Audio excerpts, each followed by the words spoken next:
Assalamualaikum warahmatullahi wabarakatuh. Yang terhormat dosen penguji uji kompetensi kinerja PPG Prajabatan Angkatan 6 tahun 2022. Perkenalkan, nama saya Nur Halimah, saya guru PPKN di SMP Negeri 1 Kretek, Kabupaten Bantul, Daerah Istimewa Yogyakarta, sekaligus mahasiswa PPG Prajabatan Angkatan 6 di LPTK Universitas Negeri Semarang. Hari ini, Senin tanggal 21 November tahun 2022, saya akan melaksanakan praktek pembelajaran di kelas 8E materi proses penyusunan peraturan perundang-undangan. Berikut ini adalah video saya. Assalamualaikum warahmatullahi wabarakatuh. Waalaikumsalam warahmatullahi wabarakatuh. Selamat pagi anak-anak. Pagi. Bagaimana kabarnya hari ini? Baik. Nah, anak-anak, nanti hari ini kita akan belajar tentang proses penyusunan peraturan perundang-undangan. Sebelum kita masuk ke membahas materi, Ibu mau cek kondisi kalian, ya. Apakah sudah siap untuk mengikuti pembelajaran pada pagi hari ini atau belum ya? Untuk peralatan yang saya gunakan nanti itu ini ya. Yang pertama adalah buku paket. Coba diangkat buku paketnya. Ada yang tidak membawa? Tidak ya. Kemudian LKS. Ya, LKS. Oke, semua sudah membawa. Kemudian LKPD.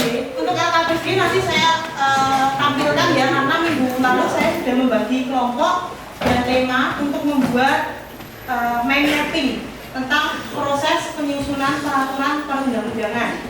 Ya, silakan kalau sudah semua siap, ikuti instruksi Ibu. Silakan kita mulai dari hitungan ketiga. 1, 2, 3. Salam sehat, salam 100%. Salam sehat, salam 100%. Kita sempurna berdoa mulai. Cukup. Hari ini apakah ada yang tidak berangkat? Siapa? Allah. Keterangannya apa? Sakit. Tulis ya. Selain Allah? Ya. Ada ya. Untuk Allah semoga segera sembuh ya. Amin. Anak-anak, ada yang masih ingat minggu lalu itu kita membahas tentang apa? Sebelum proses penyusunan peraturan perundang-undangan, ayo dibuka, cek. Yo. Kemarin kita bahas apa?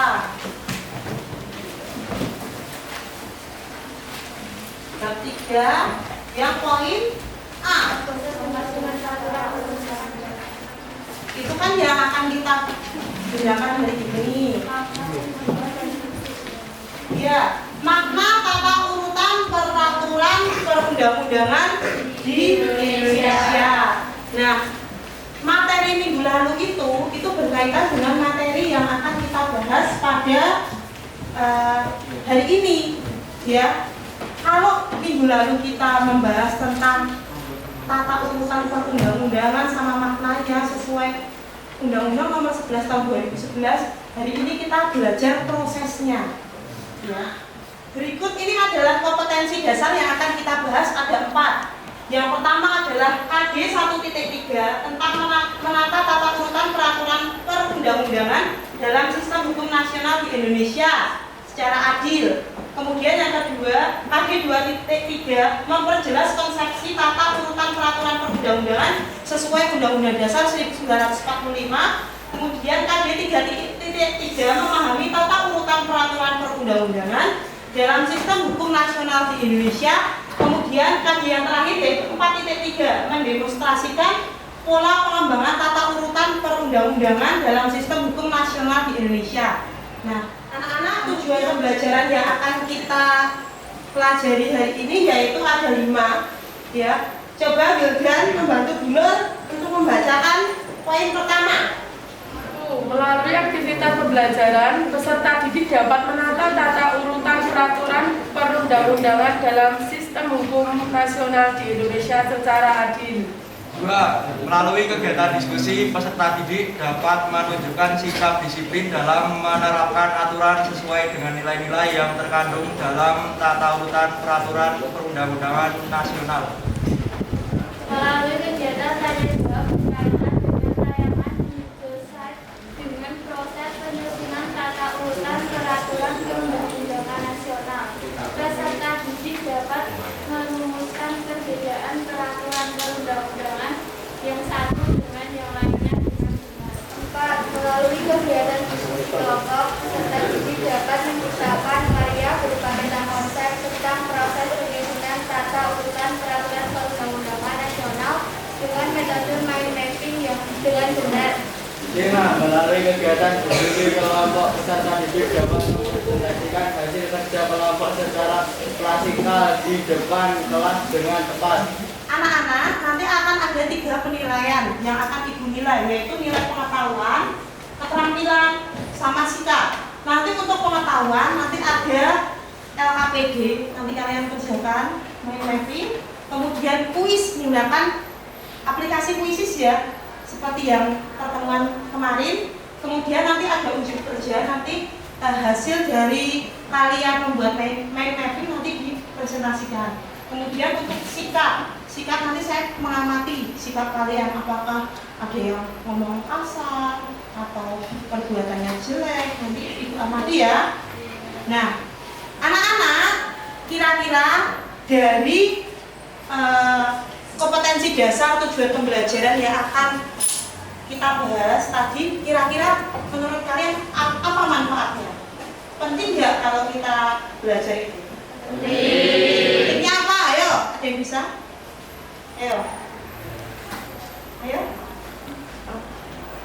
Coba Winda. Agar kita tahu aturan itu dilaksanakan sesuai aturan atau tidak. Oke. Jadi anak-anak, benar kata Winda tadi, kalau kita belajar tentang proses penyusunan peraturan perundang-undangan, nanti kita bisa tahu bagaimana aturan itu dibuat. Apa sih aturan-aturan yang mengatur di negara Indonesia? Itu ya. Untuk lebih jelasnya nanti akan kita bahas pada kegiatan inti. Ya, anak-anak biar semangat, marilah kita menyanyikan lagu sorak-sorak bergembira ya. Silahkan berdiri. Kita mulai ya. Bajunya yang tegap biar bagus. Ya. Kita mulai hitungan ketiga ya. 1, 2, 3.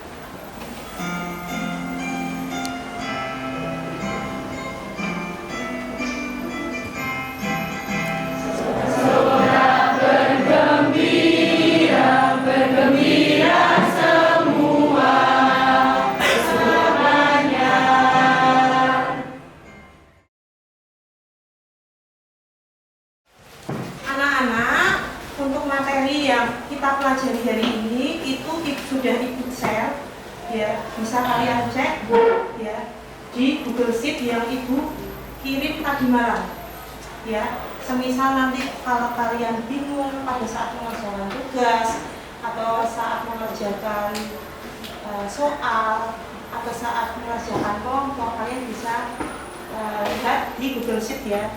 Untuk hari ini materi yang akan kita pelajari yaitu tentang proses penyusunan peraturan perundang-undangan. Nah, tadi malam ada yang sudah belajar belum materi yang sudah saya berikan di Google Sheet?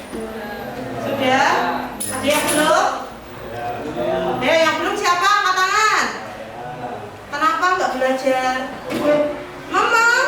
Nggak ngomong? Ya. Besok lagi kalau Ibu atau guru lain memberikan bahan tayang atau PowerPoint atau apa itu dibaca ya sebelum kalian belajar. Nah, untuk mengingat kembali tentang kedudukan Undang-Undang Dasar 1945 pada materi sebelumnya, ya. Ada yang masih ingat nggak kedudukan Undang-Undang Dasar 1945 itu apa? Kedudukannya, ada yang masih ingat? Kemudian ada yang bisa menjawab lagi? Ayo. Oke, siapa? Sumber Ela ya? tertinggi Sumber? hukum tertinggi. Oke, anak-anak. Ingat sekali ya, kedudukan Undang-Undang Dasar 1945 itu merupakan sumber tertib hukum tertinggi di Indonesia. Selain itu merupakan sumber hukum tertulis, ya. Kemudian untuk pertanyaan nomor 2, kapan Undang-Undang Dasar 1945 disahkan? Itu materi kelas 7 dulu, ada yang masih ingat? Ayo anak-anak, ada yang bisa menjawab pertanyaan yang kedua enggak? Saya Zidan coba. 18 Agustus. Oke, 18 Agustus tahun 1945. 45. Pertanyaan ketiga, siapa Undang-Undang Dasar? MPR. MPR, ada jawaban lain? DPR. Kalau jawaban lain lah. DPRD. Kalau jawaban lain lah. Gubernur. Kalau jawaban lain lah. Bupati. Bupati. Berarti Presiden. aku mau begini. Nah, anak-anak yang berwenang mengubah dan menetapkan Undang-Undang Dasar 1945 itu adalah MPR, ya. Nggak apa-apa salah, nanti akan kita pelajari prosesnya, ya. Anak-anak, tadi kan Zelan itu sudah benar menjawab kalau tugas dan wewenang MPR itu salah satunya adalah mengubah dan menetapkan Undang-Undang Dasar 1945. Ini ya, tugas dan wewenang MPR.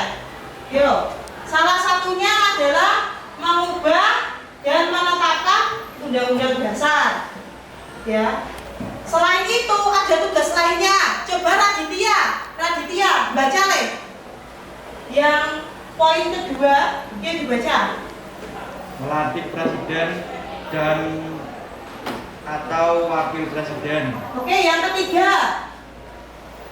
Memberhentikan presiden dan atau wakil presiden dalam masa jabatannya menurut Undang-Undang Dasar. Oke, siap. Aira. Dari dua calon yang diusulkan oleh presiden dalam hal terjadi kekosongan wakil presiden. Oke, yang kelima. Memilih presiden dan wakil presiden dari dua pasangan calon presiden dan wakil presiden yang diusulkan partai politik atau gabungan partai politik yang pasangan calon presiden dan wakil presidennya meraih suara terbanyak pertama dan kedua dalam pemilihan umum sebelumnya sampai berakhir masa jabatannya.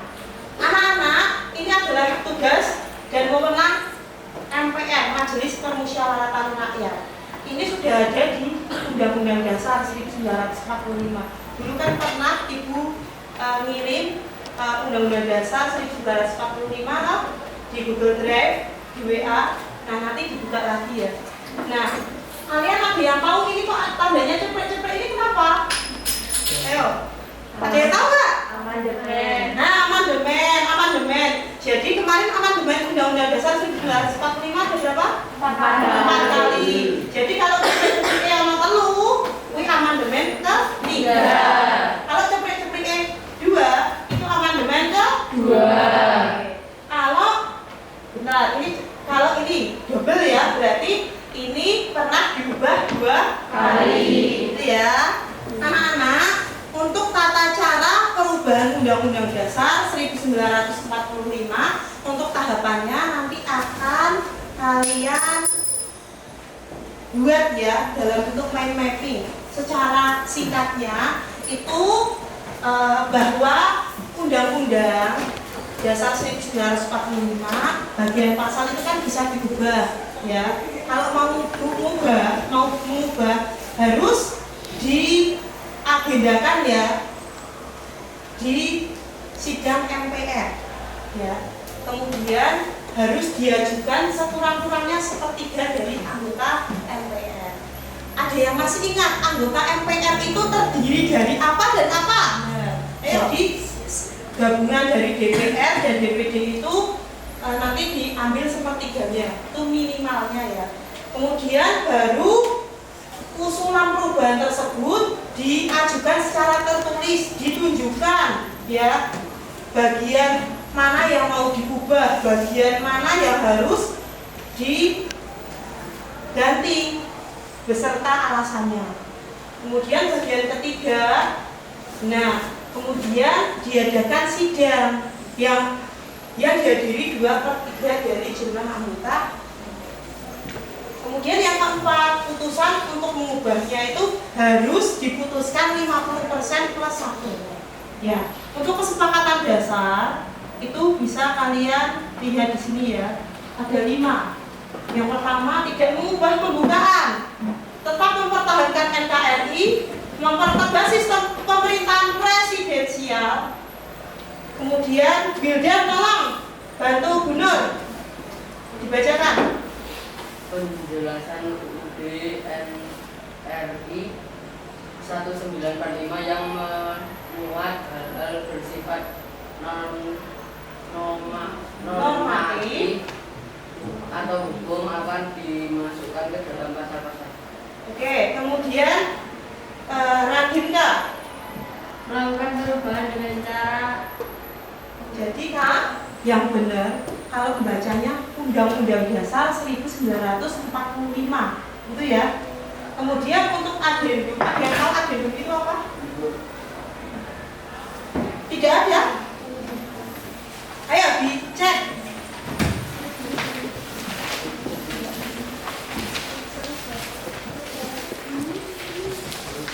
Perubahan gimana?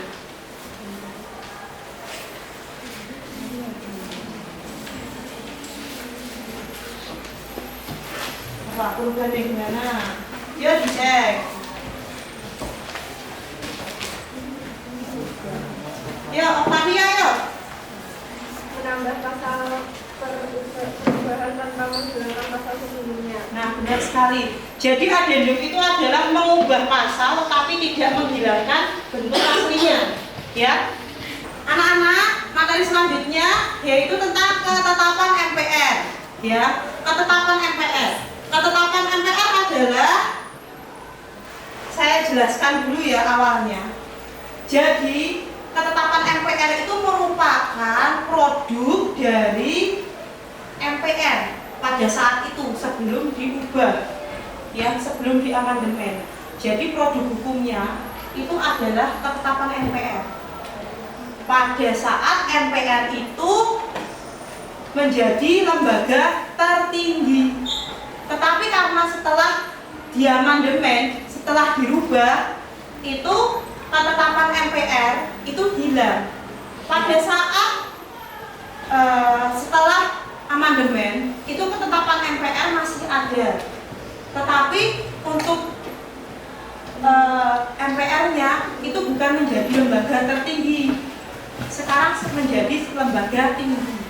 Jadi tidak bisa mengeluarkan ketetapan MPR. Ya. Anak-anak, ibu mau bertanya, kenapa ketetapan MPR itu masih berlaku di Indonesia, sedangkan MPR itu kan setelah amandemen itu berubah fungsi apa? Jadi lembaga tinggi ya, kan tidak bisa mengeluarkan produk ketetapan MPR lagi, entah? Alasannya ada yang tahu mengapa ketetapan MPR masih berlaku di Indonesia? Ini adalah undang-undang ya, undang-undang. Kita akan membahas untuk proses penyusunan peraturan perundang-undangan bagian undang-undang. Nah, untuk undang-undang sama perpu, peraturan pemerintah pengganti undang-undang itu letaknya sejajar. Ya. Untuk Undang-Undang Dasar 1945 itu boleh diusulkan oleh DPR. Ya, DPR dia masih ingat apa itu? Kemudian DPD, Dewan Perwakilan Daerah. ya, jadi ada peraturan tertentu yang bisa dibuat oleh DPD yang diajukan ke DPR. Kemudian yang ketiga yaitu presiden. Untuk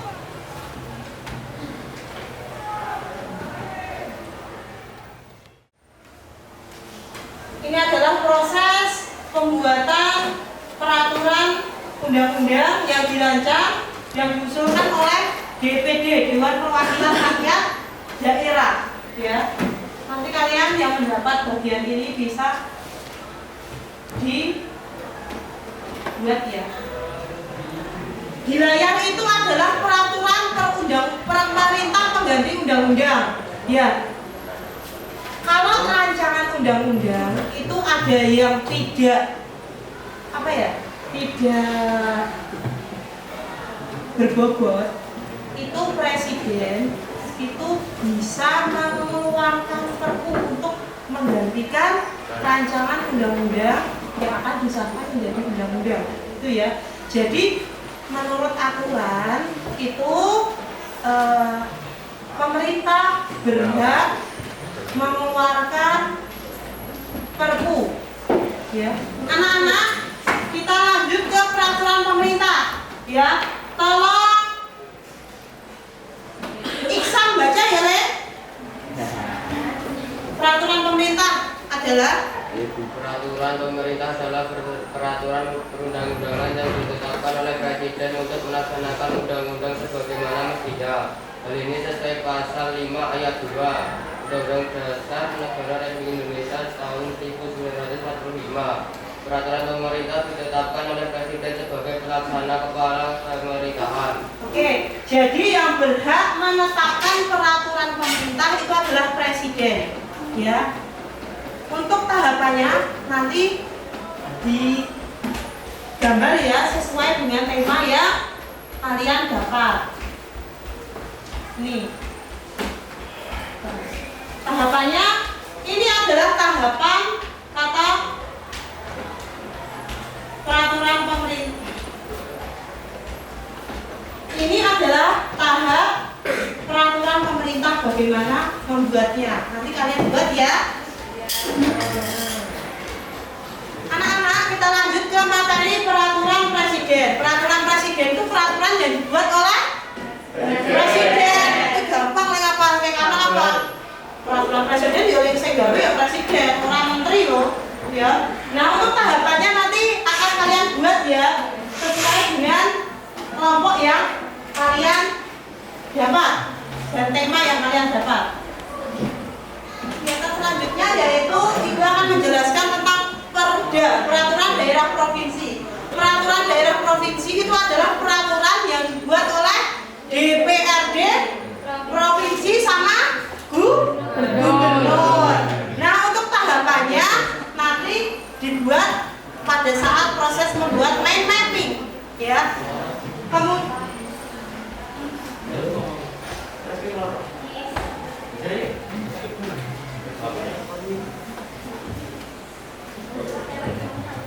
Nah, sini aja ya.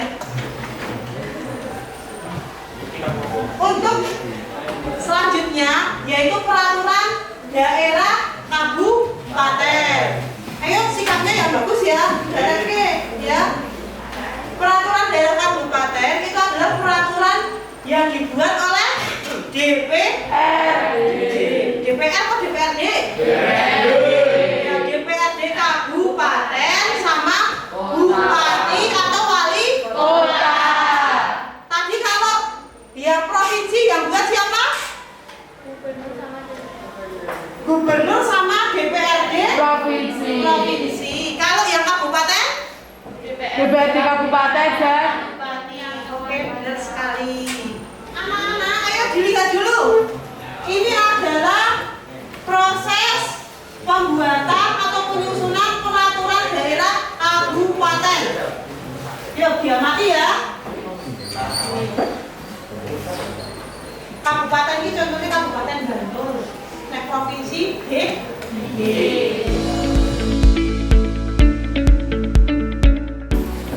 Anak-anak, untuk hari ini penugasannya yaitu kalian mengerjakan LKPD ya. LKPD ini nanti bisa kalian lihat di Google Sheet yang saya kirim atau enggak nanti saya akan tampilkan ya. Anak-anak, jadi untuk tugas membuat mind mapping pada hari ini yaitu yang pertama nanti kalian berkumpul sesuai kelompok yang dibuat pada minggu lalu. Kemudian nanti kalian mengeluarkan semua alat peralatan yang dibutuhkan untuk membuat mind mapping. Kemudian nanti kalian boleh mencari sumber bacaan atau desain di Google atau di LKS atau di Diktat, di buku paket. Kemudian nanti kalian langsung desain saja ya. Setelah itu nanti kalau sudah selesai silahkan kalian presentasi. Nanti kalau ada pertanyaan silahkan angkat tangan. Ya. Apakah ada pertanyaan? Tidak.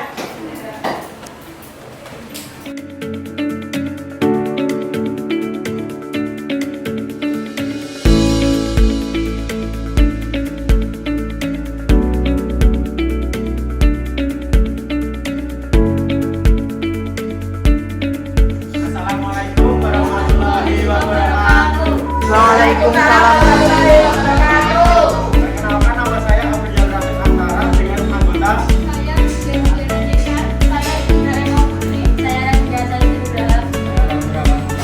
akan mempresentasikan hasil kerja kami dengan judul mekanisme perubahan undang-undang dasar.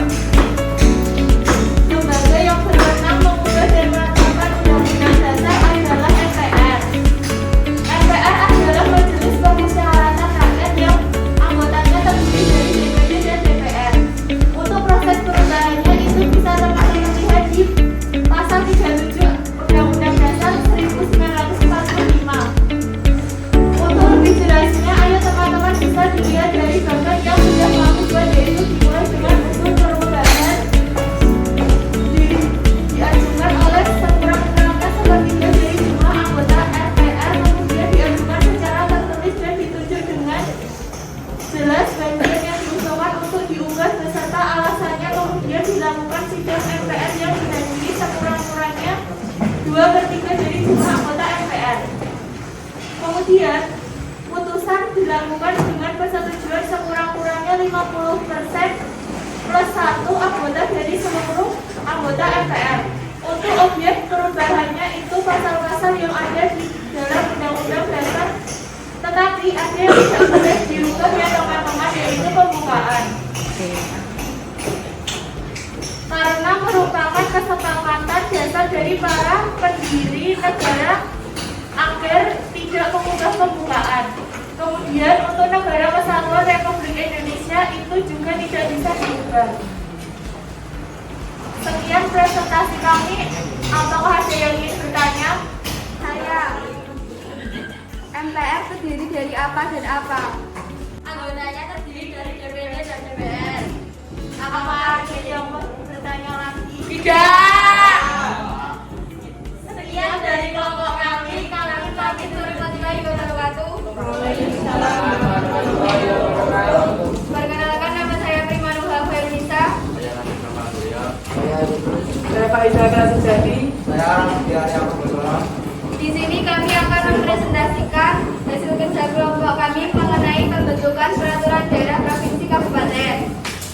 Yang pertama ada proses penyusunan rancangan pembukaan peraturan daerah provinsi sesuai UU Nomor 11 Tahun 2011. Di sini ada 10, bisa dilihat. Kemudian ada proses pembahasan rancangan daerah provinsi dan proses penetapan rancangan peraturan daerah provinsi.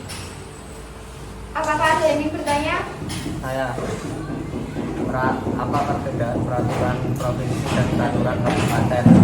Kalau kabupaten dibuat DPRD kabupaten sama bupati atau wali kota. Kalau provinsi DPRD provinsi dan gubernur.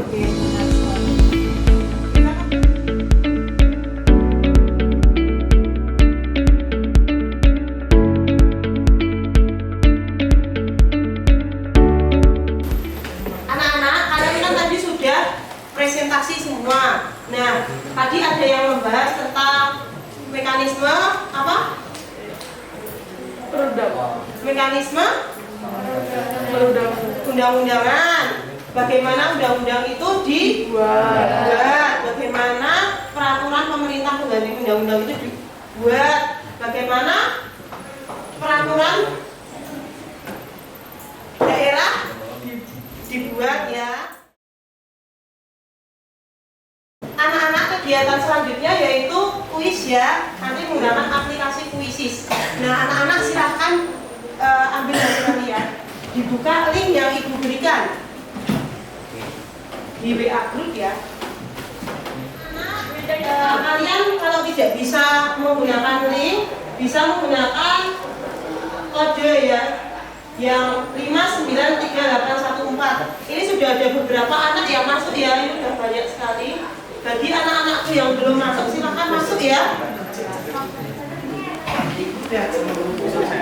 Anak, ini kan berhubung kalian sudah bergabung semua, Ibu klik start ya. Kita mulai 1, 2, 3.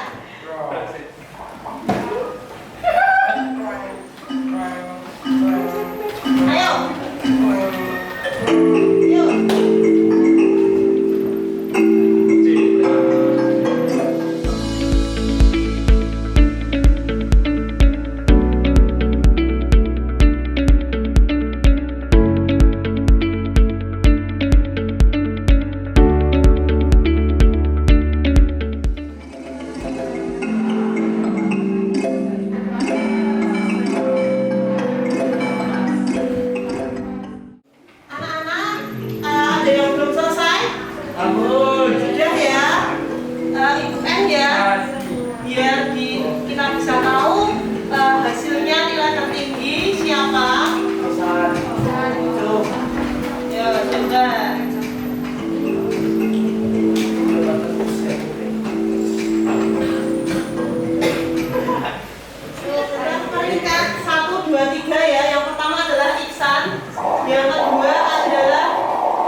Hasil karya kalian silakan ditempel di sebelah sana ya.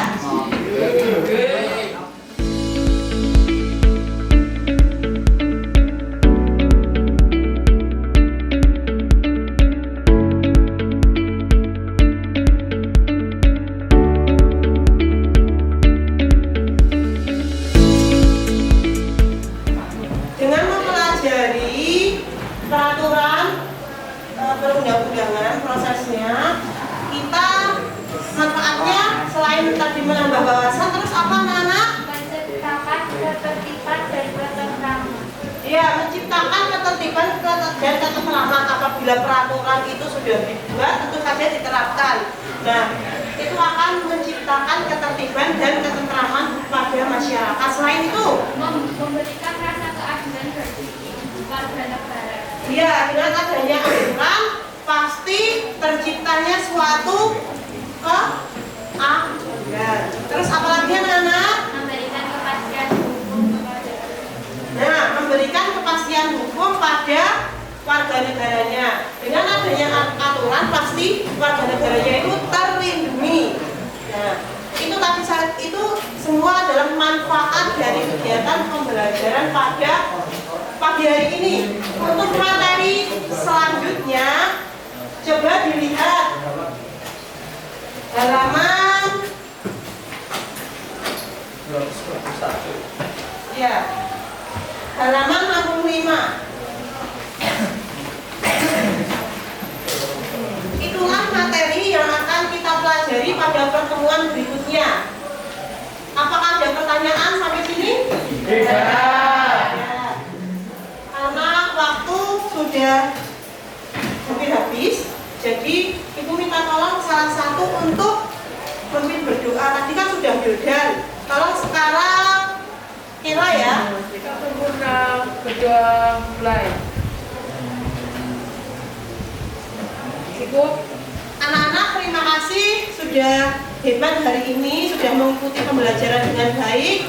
Apabila benar, banyak kesalahan mohon dimaafkan. Wassalamualaikum warahmatullahi wabarakatuh. Waalaikumsalam warahmatullahi wabarakatuh. Salam sehat. Salam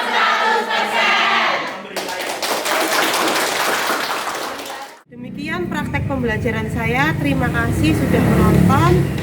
Semoga bermanfaat. Wassalamualaikum warahmatullahi wabarakatuh.